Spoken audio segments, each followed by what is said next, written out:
ओम नमो भगवते वासुदेवाय। स्वागत है आप सभी का हमारे चैनल पर। आज है बृहस्पतिवार और आज के दिन बृहस्पतिवार का व्रत करने से और कथा सुनने से सभी प्रकार की मनोकामनाएं पूर्ण होती हैं। अगर व्रत नहीं भी रख सकते तो भी कथा तो अवश्य ही सुननी चाहिए, क्योंकि कथा सुनने मात्र से ही भगवान बृहस्पति देव की कृपा से धन धान्य सुख सौभाग्य में वृद्धि होती है। तो कथा तो अवश्य ही सुननी चाहिए। और आज के वीडियो में हम आपको बृहस्पतिवार व्रत की कथा सुनाएंगे। तो अगर कथा पसंद आती है तो लाइक करके शेयर करिए। साथ ही साथ इस प्रकार की व्रत कथाएं सुनने के लिए चैनल को भी सब्सक्राइब कर लीजिए। तो आइए शुरू करते हैं बृहस्पति देव की कथा। प्राचीन समय की बात है। भारत में एक राजा राज्य करता था। वो बड़ा प्रतापी और दानी था। वह नित्य प्रति मंदिर में भगवत दर्शन को जाता और ब्राह्मण और गुरु की सेवा किया करता था। उसके द्वार से कोई भी याचक निराश होकर नहीं लौटता था। प्रत्येक गुरुवार को व्रत रखता एवं पूजन करता था। हर दिन गरीबों की सहायता करता था। परंतु यह सब बातें उसकी रानी को अच्छी नहीं लगती थी। वह न व्रत करती और न किसी को भी एक पैसा दान में देती थी और राजा से भी ऐसा करने के लिए मना करती थी। एक समय की बात है। राजा शिकार खेलने वन को चले गए। घर पर रानी और दासी थी। उस समय गुरु बृहस्पति साधु का रूप धारण करके राजा के दरवाजे पर भिक्षा मांगने आए। साधु ने रानी से भिक्षा मांगी तो वह कहने लगी कि साधु महाराज, मैं इस दान पुण्य से तंग आ गई हूँ। इस कार्य के लिए तो मेरे पतिदेव ही बहुत है। अब आप ऐसी कृपा करें कि सारा धन नष्ट हो जाए और मैं आराम से रह सकूं। साधु रूपी बृहस्पति देव ने कहा कि देवी, तुम तो बड़ी विचित्र हो। संतान और धन से कोई दुखी नहीं होता, इसको सभी चाहते हैं। पापी भी पुत्र और धन की इच्छा करता है। अगर तुम्हारे पास धन अधिक है तो भूखे मनुष्यों को भोजन कराओ, प्याऊ लगवाओ, ब्राह्मणों को दान दो, धर्मशालाएं बनवाओ, कुआं, तालाब, बावड़ी, बाग बगीचों आदि का निर्माण करवाओ, निर्धनों की कुंवारी कन्याओं का विवाह कराओ, साथ ही यज्ञ आदि करो। इस प्रकार के कर्मों से आपके कुल का और आपका नाम परलोक में सार्थक होगा एवं स्वर्ग की प्राप्ति होगी। परंतु रानी साधु की इन बातों से खुश नहीं हुई। उसने कहा कि हे साधु महाराज, मुझे ऐसे धन की आवश्यकता नहीं जिसको मैं अन्य लोगों को दान दूं और जिसको रखने और संभालने में ही मेरा सारा समय नष्ट हो जाए। साधु ने कहा, देवी, यदि तुम्हारी ऐसी इच्छा है तो जैसा मैं तुम्हें बताता हूँ तुम ऐसा ही करना। बृहस्पतिवार के दिन घर को गोबर से लीपना और अपने केशों को पीली मिट्टी से धोना। केशों को धोते समय स्नान करना। राजा से कहना वह हजामत करवाए। भोजन में मांस, मदिरा, खाना, कपड़ा धोबी के यहाँ धुलने देना। और इस प्रकार 7 बृहस्पतिवार करने से तुम्हारा सारा धन नष्ट हो जाएगा। ऐसा कहकर साधु महाराज रूपी बृहस्पति देव अंतर्ध्यान हो गए। रानी ने साधु के कहे अनुसार 7 बृहस्पतिवार वैसा ही करने का विचार किया। साधु के बताए अनुसार करते हुए केवल 3 बृहस्पतिवार ही बीते थे कि उसकी समस्त धन संपत्ति नष्ट हो गई। भोजन के लिए दोनों समय परिवार तरसने लगा। सांसारिक भोगों से दुखी रहने लगा। तब वह राजा रानी से कहने लगा कि हे रानी, तुम यहाँ रहो, मैं दूसरे देश को जाता हूँ, क्योंकि यहाँ पर मुझे सभी मनुष्य जानते हैं, इसलिए मैं यहाँ पर कोई कार्य भी नहीं कर सकता। ऐसा कहकर राजा परदेश चला गया। वहां जंगल से लकड़ी काट कर लाता और शहर में बेचता। इस तरह जीवन व्यतीत करने लगा। इधर राजा के बिना रानी और दासियां दुखी रहने लगी। किसी दिन भोजन मिलता और किसी दिन जल पीकर ही रह जाती। एक समय रानी और दासियों को 7 दिन बिना भोजन के व्यतीत हो गए। तो रानी ने अपनी दासी से कहा कि दासी, यहाँ पास के नगर में मेरी बहन रहती है, वह बहुत धनवान है, तो उसके पास जा और वहां से 5 सेर बेजर मांग कर ले आ। जिससे कुछ समय के लिए गुजर हो जाएगी। दासी रानी की बहन के पास गई। रानी की बहन उस समय पूजा कर रही थी। बृहस्पतिवार का दिन था। तो दासी ने रानी की बहन से कहा कि रानी जी, मुझे आपकी बहन ने भेजा है, मुझे 5 सेर बेजा दे दो। दासी ने यह बात अनेक बार कही, परंतु रानी की बहन ने कोई उत्तर नहीं दिया, क्योंकि वह उस समय बृहस्पतिवार की कथा सुन रही थी। जब दासी को रानी की बहन से कोई उत्तर नहीं मिला तो वह बहुत दुखी हुई और उसे क्रोध भी आया।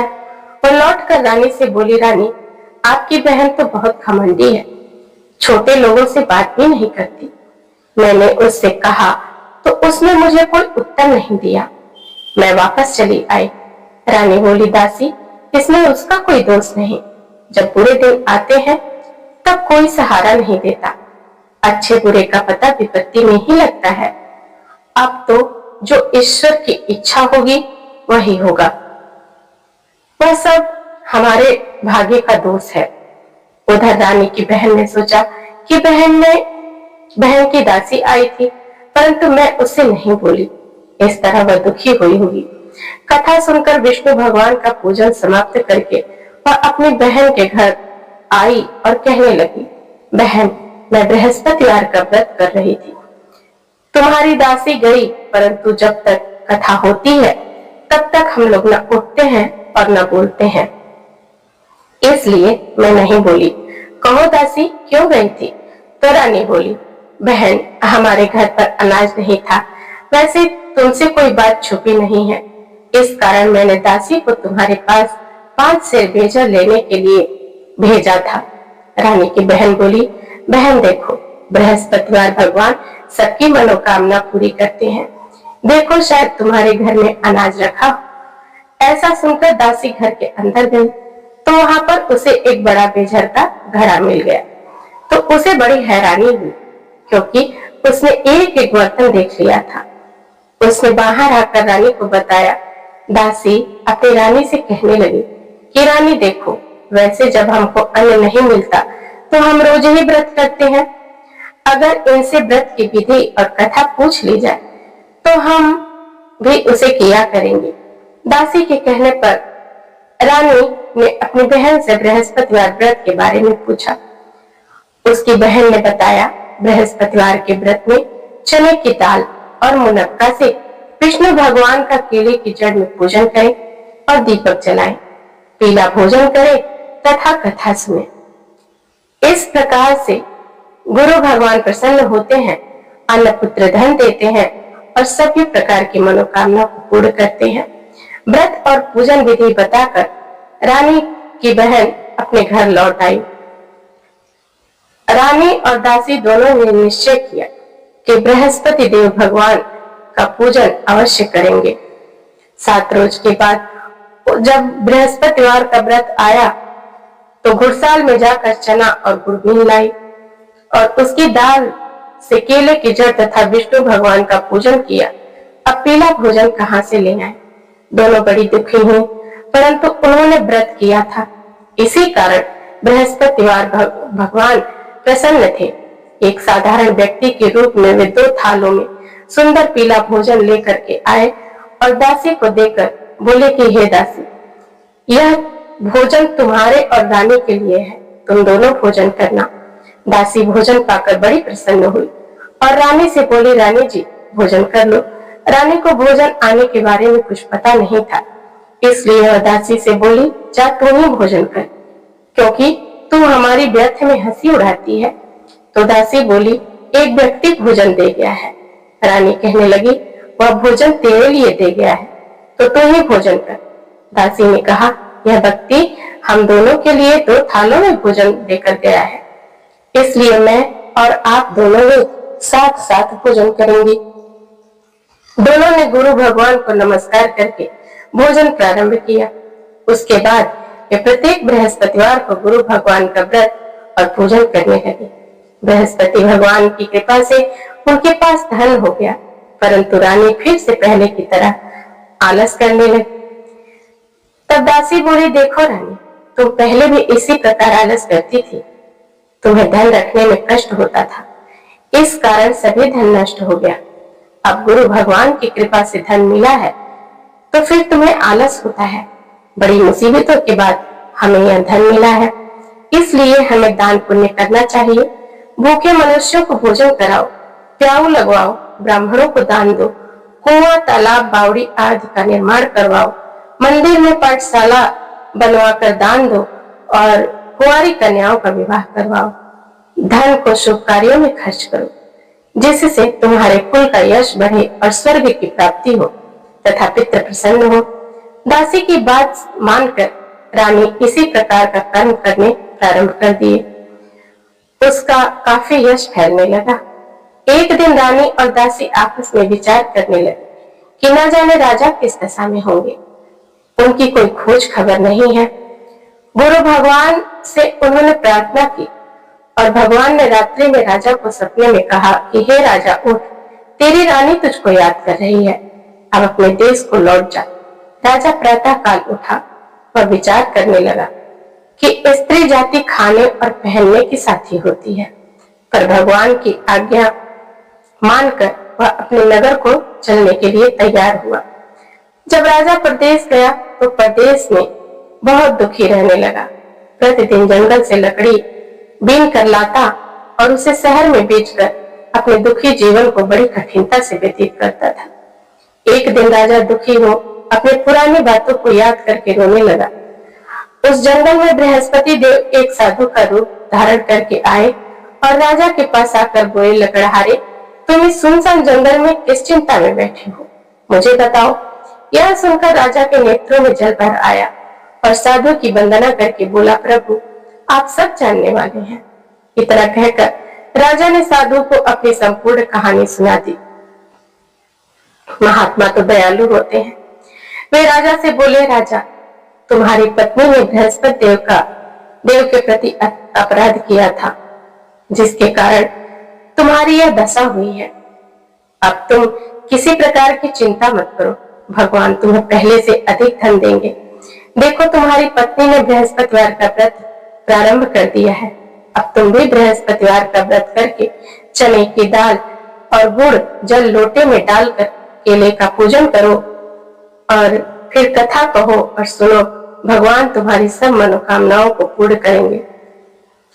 साधु को प्रसन्न देखकर राजा बोला, मुझे तो लकड़ी बेचकर इतना पैसा नहीं मिलता, तो मैं उसके उपरांत मैं कुछ बचा सकूं। मैंने रात्रि में अपनी रानी को व्याकुल देखा है।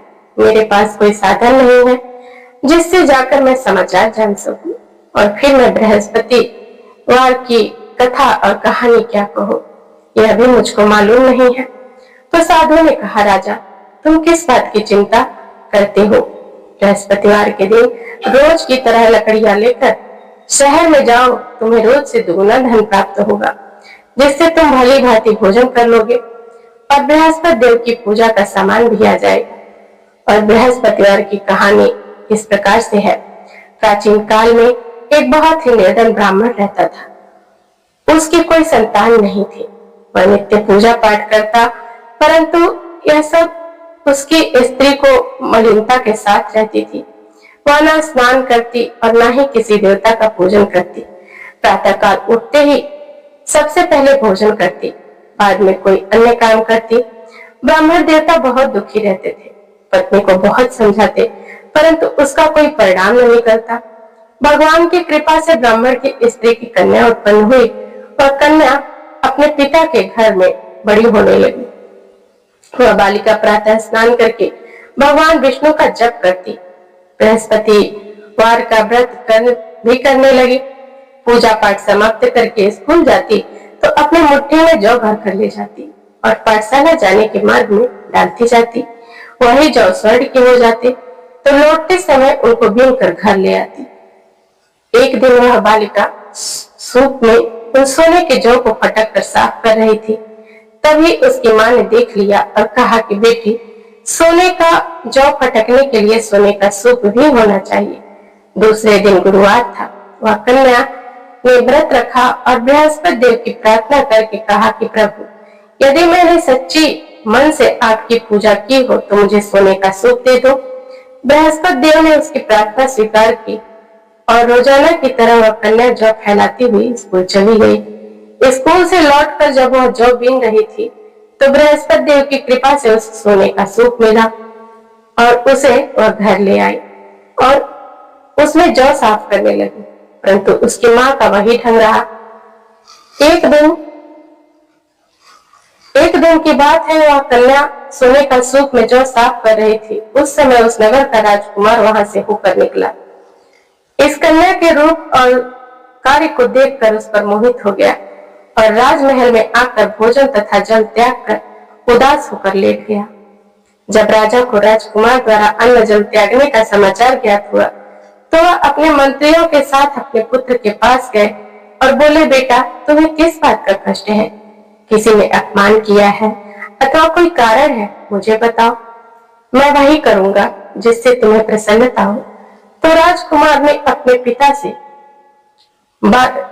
पिता की बातें सुनी और तो बोला कि मुझे आपकी कृपा से किसी बात का दुख नहीं है, किसी ने मेरा अपमान नहीं किया है, परंतु मैं उस लड़की के साथ विवाह करना चाहता हूँ जो सोने के सूप में जौ साफ कर रही थी। यह सुनकर राजा आश्चर्य में पड़ गया और बोला, बेटा, इस तरह की कन्या का पता तुम ही लगाओ, मैं उसके साथ तुम्हारा विवाह अवश्य ही करवा दूंगा। राजकुमार ने राजा को उस लड़की के घर का पता बताया। मंत्री उस लड़की के घर गया और राजा का आदेश ब्राह्मण को सुनाया। कुछ दिन के बाद ब्राह्मण की कन्या का विवाह राजकुमार के साथ संपन्न हो गया। कन्या के घर से जाते ही उस ब्राह्मण देवता के घर में पहले की भांति गरीबी का निवास हो गया और अब भोजन के लिए भी बड़ी मुश्किल से अन्न मिलता। एक दिन दुखी होकर ब्राह्मण देवता अपनी पुत्री से मिलने गए। बेटी ने पिता की दुखी अवस्था को देखा और अपनी माँ का समाचार पूछने लगी तो ब्राह्मण ने सारा हाल कह दिया। कन्या ने बहुत सा धन देकर अपने पिता को विदा किया और इस तरह ब्राह्मण का कुछ समय सुखपूर्वक व्यतीत हुआ।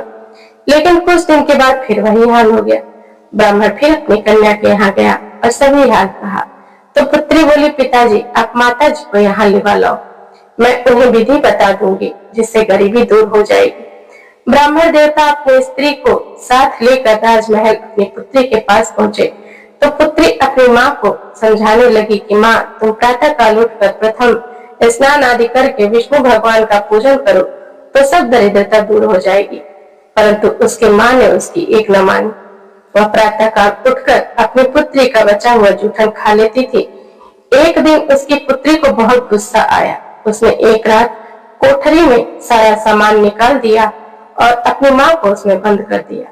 प्रातः काल उसमें से उसे निकाला और स्नान आदि कराकर पूजा पाठ करवाया तो उसकी माँ की बुद्धि ठीक हो गई। इसके बाद वह नियम से पूजा पाठ करती और प्रत्येक बृहस्पतिवार को व्रत भी करने लगी।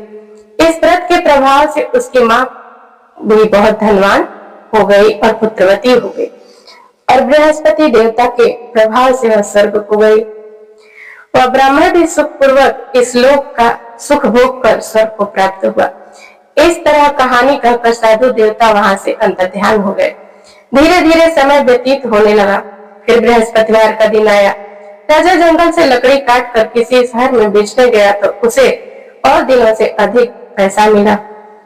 राजा ने चना, गुड़ आदि लाकर बृहस्पतिवार का व्रत किया। उस दिन से उसके सभी क्लेश दूर हो गए। परंतु जब अगला गुरुवार आया तो वह बृहस्पतिवार का व्रत करना भूल गया। इस कारण बृहस्पति देव भगवान नाराज हो गए और उस दिन उस नगर के राजा ने विशाल यज्ञ का आयोजन किया था तथा अपने समस्त राज्य में घोषणा करवा दी कि कोई भी मनुष्य अपने घर में भोजन न बनाए, आग भी न जलाए। समस्त जनता मेरे यहाँ भोजन करने आए और इस आज्ञा को जो नहीं मानेगा उसे फांसी की सजा दी जाएगी। राजा की आज्ञा के अनुसार राज्य के सभी वासी राजा के भोग में सम्मिलित हुए, लेकिन लकड़हारा कुछ देर से पहुंचा, इसलिए राजा को उसको अपने साथ महल में ले गए। जब राजा लकड़हारे को भोजन करा रहे थे तो रानी की दृष्टि उस खूंटी पर पड़ी जिस पर उसका हार लटका हुआ था। उसे हार खूंटी पर लटका दिखाई नहीं दिया।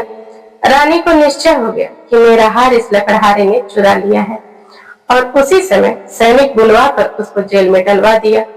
जब लकड़हारा जेल खाने में गया तो बहुत दुखी होकर और विचार करने लगा कि न जाने कौन सा पूर्व जन्म का कर्म मुझे यह दुख प्राप्त हुआ है, और उसी साधु को याद करने लगा जो जंगल में मिला था। उसी समय तत्काल बृहस्पति साधु के रूप में प्रकट हो गए और उसकी दशा देखकर कहने लगे, अरे मूर्ख, तूने बृहस्पति देवता की कथा नहीं कही, इसी कारण तुझे यह दुख प्राप्त हुआ है। अब चिंता मत कर, बृहस्पतिवार के दिन जेल खाने के दरवाजे पर 4 पैसे पड़े मिलेंगे, उनसे तू बृहस्पति देव की पूजा करना, तो तेरे सभी कष्ट दूर हो जाएंगे। अगले बृहस्पतिवार उसे जेल के दरवाजे पर 4 पैसे मिले। राजा ने पूजा का सामान मंगवा कर कथा कही और प्रसाद बांटा। उसी रात्रि को बृहस्पति देव ने उस नगर के राजा को स्वप्न में कहा कि राजा, तूने जिस आदमी को जेल खाने में बंद किया है वह निर्दोष है, वह राजा है, उसे छोड़ देना। रानी का हार उसी खूंटी पर लटका हुआ है, अगर तू ऐसा नहीं करेगा तो तेरे राज्य को नष्ट कर दूंगा। राजा प्रातः काल उठा और खूंटी पर हार टंगा देखकर लकड़हारे को बुलाकर क्षमा मांगी और राजा के योग्य सुंदर वस्त्र आभूषण भेंट करके उसे विदा किया। गुरुदेव की आज्ञा के अनुसार राजा अपने नगर को चल दिया। राजा जब नगर के निकट पहुंचा तो उसे बड़ा आश्चर्य हुआ। नगर पहले से अधिक बाग, तालाब, कुएं और बहुत से धर्मशालाएं, मंदिर आदि बने हुए थे। राजा ने पूछा, यह सब किसका बाग और धर्मशाला है? तब नगर के सभी लोग कहने लगे कि यह सब रानी और दासी द्वारा बनवाए गए हैं। तो राजा को बड़ा आश्चर्य हुआ और गुस्सा भी आया। जब रानी ने यह खबर सुनी कि राजा आ रहे हैं तो उसने अपने दासी से कहा कि दासी देख, राजा हमको कितनी बुरी हालत में छोड़ गए थे, हमारी ऐसी हालत देखकर वह लौट न जाए, तू दरवाजे पर खड़ी हो जा। रानी की आज्ञा के अनुसार दासी दरवाजे पर खड़ी हो गई। जब राजा आए तो उन्हें अपने साथ महल में लेकर आई। तब राजा ने क्रोध करके अपनी तलवार निकाली और पूछने लगा कि बताओ, यह धन तुम्हें कैसे प्राप्त हुआ है? तब रानी ने बताया कि हमें यह सब धन बृहस्पति देव की व्रत के प्रभाव से प्राप्त हुआ है। राजा ने निश्चय किया कि 7 रोज बाद तो सभी बृहस्पति देव का पूजन कर सकते हैं, परंतु मैं रोजाना दिन में 3 बार कथा कहा करूंगा और रोज व्रत किया करूंगा। अब हर समय राजा के दुपट्टे में चने की दाल बंधी रहती और दिन में 3 बार कथा कहता। एक दिन राजा ने विचार किया कि चलो रानी की बहन के यहाँ हो आओ। इस तरह निश्चय कर राजा घोड़े पर सवार होकर अपनी बहन के यहाँ चल दिया। मार्ग में उसने देखा कि कुछ आदमी मुर्दे को लिए जा रहे हैं। उन्हें रोककर राजा कहने लगा कि मेरी बृहस्पतिवार की कथा सुन लो। तो वो बोले कि अरे हमारा तो आदमी मर गया है, इसको अपनी कथा की पड़ी है। परंतु कुछ आदमी बोले कि अच्छा कहो, हम तुम्हारी कथा भी सुन लेंगे। राजा ने दाल निकाली और कथा कहनी शुरू कर दी। जब कथा आधी हुई तो मुर्दा हिलने लगा और जब कथा समाप्त हुई तो राम राम करके वह मुर्दा उठकर खड़ा हो गया। राजा आगे बढ़ा तो चलते चलते शाम हो गई। आगे मार्ग में उसे एक किसान खेत में हल चलाता मिला। राजा उससे बोला, अरे भैया तुम मेरी बृहस्पतिवार की कथा सुन लो। तो किसान बोला, जब तक मैं तेरी कथा सुनूंगा तब तक 4 हरैया जोत लूंगा, जा अपनी कथा किसी और को सुनाना। राजा आगे चलने लगा। राजा के हटते ही बैल पछाड़ खाकर गिर गए और किसान के पेट में बहुत तेज दर्द होने लगा। उसी समय किसान की पत्नी रोटी लेकर आई और जब उसने देखा कि तो अपने पुत्र से सब हाल पूछा और बेटे ने सभी हाल बता दिया। बुढ़िया दौड़ी दौड़ी उस घुड़सवार के पास गई और उससे बोली कि मैं तेरी कथा सुनूंगी, तू अपनी कथा मेरे खेत पर ही चलकर कहना। राजा ने लौटकर बुढ़िया के खेत पर जाकर कथा कही, जिसके सुनते ही बैल उठकर खड़े हो गए तथा किसान के पेट का दर्द भी बंद हो गया। राजा अपनी बहन के घर पहुंचा। बहन ने भाई की खूब मेहमानी की।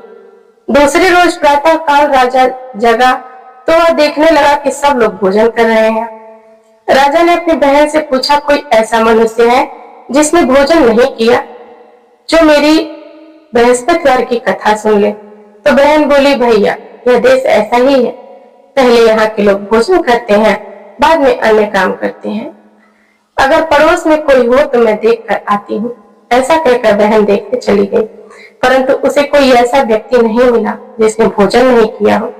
अतः वह एक कुम्हार के घर गई जिसका लड़का बीमार था। उसे मालूम हुआ कि उसके यहाँ 3 दिन से भोजन नहीं किया है किसी ने। तो रानी ने अपने भाई से की कथा सुनने के लिए कुम्हार से कहा और वह कुम्हार तैयार हो गया। राजा ने जाकर बृहस्पतिवार की कथा कही, जिसको सुनकर उसका लड़का ठीक हो गया। अब तो राजा की प्रशंसा होने लगी। एक दिन राजा ने अपनी बहन से कहा कि बहन, हम अपने घर आपको बुलाएंगे, तुम भी तैयार हो जाओ, हमको जाना है। तो राजा की बहन अपनी सास से बोली कि भाई हमको साथ ले जाने की बात कर रहे हैं, तो उनसे आज्ञा मांगी। तो सास बोली कि चली जा, परंतु तेरे लड़कों को मत ले जाना, क्योंकि तेरे भाई को कोई संतान नहीं है। बहन ने अपने भाई से कहा, भैया मैं तो चलूंगी, पर मेरा कोई बालक नहीं जाएगा। राजा ने कहा, जब कोई बालक नहीं जाएगा तो तुम क्या करोगी? बड़े दुखी मन से राजा अपने नगर को लौट आए। राजा ने अपनी रानी से कहा कि हम निर्वंशी राजा हैं, हमारा मुंह देखने का भी धर्म नहीं है, और बिना भोजन आदि किए सैया पर लेट गया। रानी बोली, हे प्रभु, बृहस्पति देव ने हमें सब कुछ दिया है, वे हमें संतान भी अवश्य ही देंगे। उसी रात को बृहस्पति देव ने राजा के स्वप्न में आकर कहा कि राजा उठ, सभी सूझ त्याग दे, तेरी रानी गर्भवती है। राजा को यह जानकर बड़ी खुशी हुई और 9वें महीने रानी के गर्भ से एक सुंदर पुत्र पैदा हुआ। तब राजा बोला कि हे रानी, स्त्री बिना भोजन के रह सकती है, परंतु बिना कहे नहीं रह सकती। जब मेरी बहन आएगी तो तुम उससे कुछ मत कहना। तो रानी ने सुनकर हाँ कर दी। जब राजा की बहन ने यह शुभ समाचार सुना तो बहुत खुश हुई और बधाई लेकर अपने भाई के यहाँ आई। तब रानी ने कहा कि घोड़ा चढ़कर नहीं आई, गधा चढ़कर आई। तो राजा की बहन बोली, भाभी, मैं इस प्रकार ना कहती तो तुम्हें औलाद कैसे मिलती? बृहस्पति देव ऐसे ही है, जैसे जिसके मन में कामना है सभी को पूर्ण करते हैं। जो सद्भावना पूर्वक बृहस्पतिवार का व्रत करता है एवं कथा पढ़ता है अथवा सुनता है या दूसरों को सुनाता है, बृहस्पति देव उसकी सभी मनोकामना पूर्ण करते हैं। बृहस्पति देव उनकी सदैव रक्षा करते हैं जो संसार में सद्भावना से गुरुदेव का पूजन एवं व्रत सच्चे हृदय से करते हैं। उनकी सभी मनोकामनाएं पूर्ण होती हैं। जैसे सच्ची भावना से रानी और राजा ने बृहस्पति देव की कथा का गुणगान किया तो उनकी सभी इच्छाएं बृहस्पति देव ने पूर्ण की। इसीलिए सबको कथा सुनने के बाद प्रसाद लेकर जाना चाहिए और हृदय में उनका मनन करते हुए जयकारा बोलना चाहिए। बोलो बृहस्पति भगवान की जय। और आइए अब बृहस्पति देव की आरती करते हैं। ओम जय बृहस्पति देवा, स्वामी जय बृहस्पति देवा, छिन छिन भोग लगाऊं कदली फल मेवा। ओम जय बृहस्पति देवा, तुम पूर्ण परमात्मा, तुम अंतर्यामी, जगत पिता जगदीश्वर, तुम सबके स्वामी। ओम जय बृहस्पति देवा, चरणामृत निज निर्मल, सब पातक हरता, सकल मनोरथ दायक, कृपा करो भरता। ओम जय बृहस्पति देवा, तन मन धन अर्पण कर, जो जन शरण पड़े, प्रभु प्रकट तब हो कर, आकर द्वार खड़े।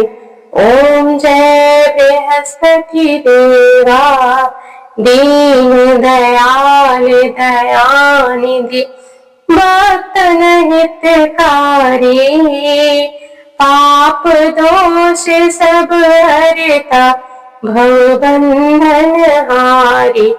ओम जय बृहस्पति देवा सकल मनोरथ दायक सब संशय हारी। विषय विकार मिटाओ संतन सुखकारी। ओम जय बृहस्पति देवा जो कोई आरती तेरी प्रेम सहित गावे।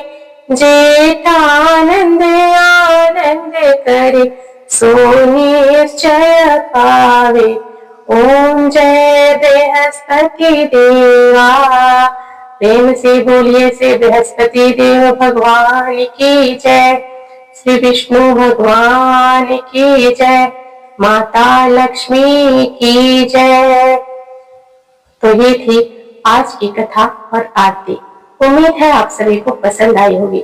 पसंद आए तो चैनल को सब्सक्राइब, वीडियो को लाइक और शेयर करना मत भूलिएगा।